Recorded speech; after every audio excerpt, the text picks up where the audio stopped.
संतोष देशमुख यांच्या खुनाच्या निषेधार्थ सध्या पुण्यामध्ये जन आक्रोश मोर्चाचं आयोजन करण्यात आलेलं आहे। पुण्यातील लाल महालापासून ते जिल्हाधिकारी कार्यालयासमोर हे मोर्चाचं आयोजन करण्यात आलं आहे। सध्या आपण पाहताय तर पुण्यातील नरपतगिरी चौकामध्ये हे मोर्चा आलेला आहे।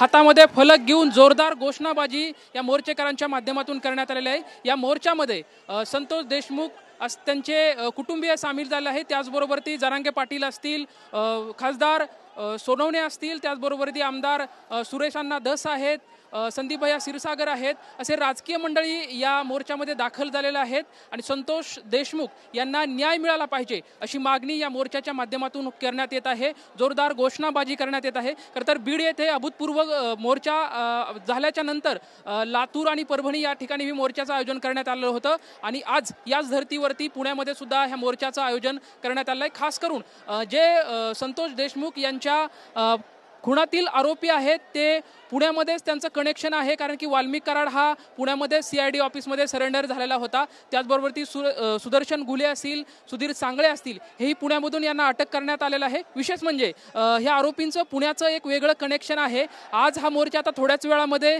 जिल्हाधिकारी कार्यालय या ठिकाणी दाखल होईल आणि या दाखल झाल्याच्या नंतर त्या ठिकाणी सर्व राजकीय मंडळी भाषण करणार आहेत। खरं तर या भाषणाच्या माध्यमातून ती काय मागणी करणार आहेत, काय बोलणार आहेत याच्याकडेही पाहणं अधिक उत्सुकतेचं ठरणार आहे। मात्र सध्या ज्या लोकांच्या भावना आहेत त्या भावनेचा उद्रेक झालेला आपल्याला पाहायला मिळतोय। जोरदार घोषणाबाजी होते, हातामध्ये फलक आहेत आणि न्याय द्या, न्याय द्या, न्याय मिळालाच पाहिजे, संतोष देशमुख यांना न्याय मिळालाच पाहिजे अशी घोषणाबाजी सध्या पुण्यामध्ये आपल्या रस्त्यावरती पाहायला मिळते। एकंदरीतच हा मोर्चा सध्या लाल महालापासून जिल्हाधिकारी कार्यालयाकडे चाललेला पाहायला मिळत आहे। कॅमेरामॅन मोहम्मद आदिल सोबत लक्ष्मण जाधव, TV9 मराठी, पुणे।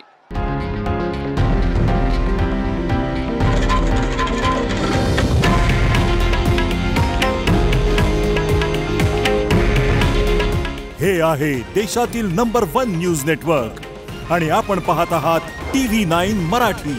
काळजी तुमची, हित महाराष्ट्राचं।